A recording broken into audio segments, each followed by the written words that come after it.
Hi guys, कैसे हैं आप सब। स्वागत है आपका आज के इस नए वीडियो में। मेरा नाम है अंकित और आप देख रहे हैं साइंस साला। दोस्तों, आज के इस वीडियो में हम क्लास 11th के second chapter structure of atom के सेकंड पार्ट को कवर कर रहे हैं, जिसमें हम discovery of protons and neutrons के बारे में बात करेंगे। इससे पहले हम जे थॉमसन और के एक्सपेरिमेंट, जो कैथोड रेज का एक्सपेरिमेंट है, उस पर मैं वीडियो बना चुका हूँ।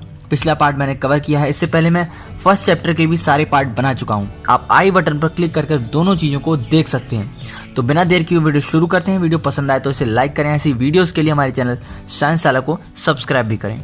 गाइस, जैसा कि हम पिछली वीडियो में बात कर चुके हैं कि जो इलेक्ट्रॉन की डिस्कवरी हो चुकी थी, ठीक है, तो ऐसा माना जाता था, ये कहा जाता था कि जो एटम था वो न्यूट्रल होता था। तो जब इलेक्ट्रॉन की डिस्कवरी कंप्लीट हुई और पता चल गया कि इलेक्ट्रॉन किसी भी एटम में प्रेजेंट होते हैं, तो ये सवाल आया कि फिर कोई ना कोई ऐसी पॉजिटिव चीज़ होनी चाहिए जो कि इलेक्ट्रॉन के साथ मिलकर उस एटम को न्यूट्रलाइज करती हो। तो एक वैज्ञानिक हुए गोल्डस्टीन। गोल्डस्टीन ने जो हमारी डिस्चार्ज ट्यूब थी, डिस्चार्ज गैसेस ट्यूब थी, उसमें एक्सपेरिमेंट किया और ये पता लगाया कि क्या इलेक्ट्रॉन के अलावा कोई दूसरा भी पॉजिटिव पार्टिकल प्रेजेंट है जो कि एटम को न्यूट्रल करता है। तो उन्होंने दो मेटल इलेक्ट्रोड लिए, जिसमें एक कैथोड था, एक एनोड था। ऊपर वैक्यूम पंप को लगाकर उसमें हाई वोल्टेज और लो प्रेशर प्रोवाइड कराया। ऐसी चीज़ उन्होंने उसमें पैदा की।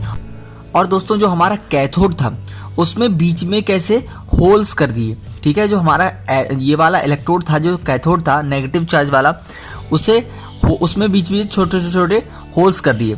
और एनोड जो था वो हमारा बिल्कुल वैसा का वैसा ही रखा, ठीक है। तो जब हाई वोल्टेज और कम प्रेशर इसमें सप्लाई किया गया, तो यहाँ से एनोड की तरफ से कुछ रेज जो है वो निकलनी शुरू हुई। कुछ रेज या पार्टिकल्स जो है वो निकलने शुरू हुए और वो इन होल से पेनिट्रेट कर गए। इस बात का पता उन्होंने यहाँ पर जिंक सल्फाइड की कवरिंग कर लगाया। जैसे ही वो पार्टिकल्स इन होल से पेनिट्रेट हुए, इससे पार हुए, तो वो जिंक सल्फाइड पर गिरे और ये वाला हिस्सा जो था वो ग्लो होने लगा। कैसा? ग्लो होने लगा। और पता चल गया कि एनोड की तरफ से आ रहे कुछ पार्टिकल्स थे जो कि पाए गए इस एक्सपेरिमेंट में। अब उन्होंने इनके चार्ज का पता लगाने के लिए इसमें इलेक्ट्रिक फील्ड पैदा किया। तो यहाँ पर जो इनका मूवमेंट था वो नेगेटिव वाले पार्ट की तरफ देखने को मिला, जिससे पता चला कि ये जो एनोड की तरफ से आ रहे पार्टिकल्स हैं वो कैसे हैं, पॉजिटिवली चार्ज हैं। इसलिए वो नेगेटिव की तरफ मूव हो गए या उसकी तरफ बेंड हो गए। साथ ही इन्हें अब ये भी पता लगाना था कि ये जो पार्टिकल्स आ रहे हैं ये वाकई में पार्टिकल्स ही हैं या फिर रेज हैं। इसका पता इन्होंने यहाँ पर एक जो फैन लगाकर किया।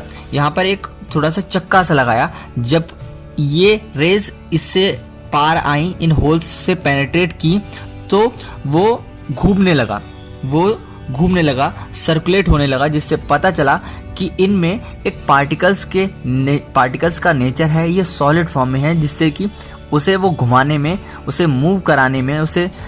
में सक्षम हो पाए हैं, ठीक है। तो इस तरीके से तीनों चीज़ों का पता लगा। इसकी मौजूदगी का पता हमने जिंक सल्फाइड से लगाया, इनके चार्ज का पता हमने यहाँ पर इलेक्ट्रिक फील्ड पैदा करने से लगाया, और तीसरा पार्टिकल्स का नेचर भी हमारे लिए पता चल गया। तो इस डिस्कवरी में हमारे सामने कुछ बातें आई, जिसमें आया anode rays are also called canal rays. तो जो एनोड की तरफ से आ रही रेज, जिसे हम एनोड रेज बोल रहे हैं, वो कैनल रेज भी बोली जाती हैं। ये कहाँ से कहाँ ट्रैवल करती हैं? एनोड से कैथोड की तरफ ट्रैवल करती हैं। They consist of material particles. उनमें उनका नेचर है, मटेरियल नेचर है, मटेरियल पार्टिकल्स उसमें पाए जाते हैं। दे travel in a straight line. अगर जब भी कोई मैग्नेटिक या इलेक्ट्रिक फील्ड अगर नहीं होगा तो वो कैसी स्ट्रेट लाइन में ही ट्रैवल करते हैं। They are positively charged. और वो कैसे होते हैं? पॉजिटिवली चार्ज होते हैं। कुछ और बातें जो थी वो सामने आई कि अनलाइक कैथोड रेज का चार्ज क्या था? नेगेटिव चार्ज था, ठीक है। तो वो गैसियस नेचर पर डिपेंड नहीं कर रहा था। इस ट्यूब में जो गैस प्रेजेंट है उसके नेचर पर कैथोड रेज का बिहेवियर डिपेंड नहीं करता। लेकिन एनोड रेज का बिहेवियर गैस जो उसमें प्रेजेंट होती है ट्यूब में उस पर डिपेंड करता है। ठीक है, the charge to mass ratio of particle depend on the gas. जो पार्टिकल्स का चार्ज टू मास रेशियो है वो भी गैस के ही पार्टिकल्स पर डिपेंड करता है। ठीक है, अगर हम इन पॉजिटिव पार्टिकल्स का मैग्नेटिक फील्ड और इलेक्ट्रिक फील्ड की रिस्पेक्ट में बात करें तो ये पॉजिटिव जो पार्टिकल्स हैं वो बिल्कुल अपोजिट बिहेव करते हैं जो इलेक्ट्रॉन्स थे या जो कैथोड रेज थी उनसे। ठीक है, लेकिन जो ये पॉजिटिव पार्टिकल्स थे इनका नाम जो था गोल्डस्टीन ने नहीं बता पाए थे, बस उनका जो बिहेवियर था उनको ही मेजर किया था, उनको ही समझा था। लेकिन 1919 में जो हमारे वैज्ञानिक रदरफोर्ड थे उन्होंने अपने एक्सपेरिमेंट से इसको पता कर लिया, डिटेक्ट कर लिया और अपने जो एक्सपेरिमेंट था उसमें इसका नाम प्रोटॉन रखा गया। ठीक है, तो इसके जो मेन डिस्कवरर बोले जाते हैं वो रदरफोर्ड बोले जाते हैं, जिसकी डिस्कवरी उन्होंने 1919 में की थी। अब बात आती है डिस्कवरी ऑफ न्यूट्रॉन की। अगर हम न्यूट्रॉन की डिस्कवरी की बात करें तो इसकी डिस्कवरी सन 1937 में जेम्स चैडविक ने की थी। James Chadwick. ठीक है, इन्होंने अपना ये डिस्कवरी अल्फा पार्टिकल्स की मदद से किया। इन्होंने अल्फा प्रोजेक्टर से अल्फा पार्टिकल्स को इस पर बॉम्बार्ड किया बेरिलियम पर। तो जब इस पर इन्होंने इसे बॉम्बार्ड किया तो जो पार्टिकल्स थे जब इससे बेरिलियम से होकर गुजरे तो ये कैसे हो गए? न्यूट्रल हो गए। कैसे हो गए?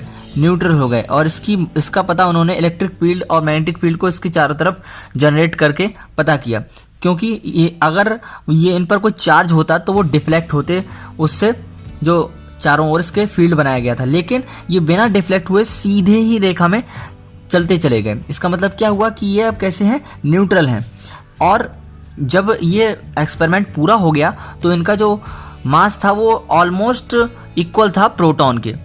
फिर धीरे धीरे ये आगे की ओर बढ़ते गए और इसे पैराफिन वैक्स से होकर गुजारा गया। पैराफिन वैक्स से होकर गुजारने के बाद इससे प्रोटॉन रिलीज होने लगे, जिसका इन्होंने डिटेक्शन आगे लगे प्रोटॉन डिटेक्टर की मदद से किया। इन्होंने पता कर लिया कि पैराफिन वैक्स से गुजारने के बाद इसमें प्रोटॉन रिलीज किए गए।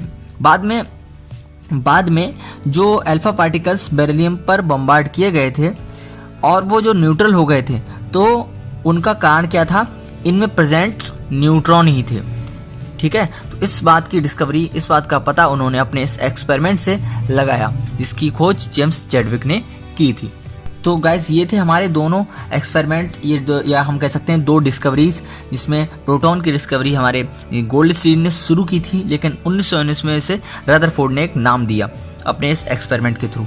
और न्यूट्रॉन की डिस्कवरी हमारे जेम्स चैडविक ने की थी। इसका छोटा सा एक फार्मूला होता है, ईथ पर नाच बटे 97 19 32। ठीक है, तो ई फॉर इलेक्ट्रॉन, डिस्कवरर कौन थे?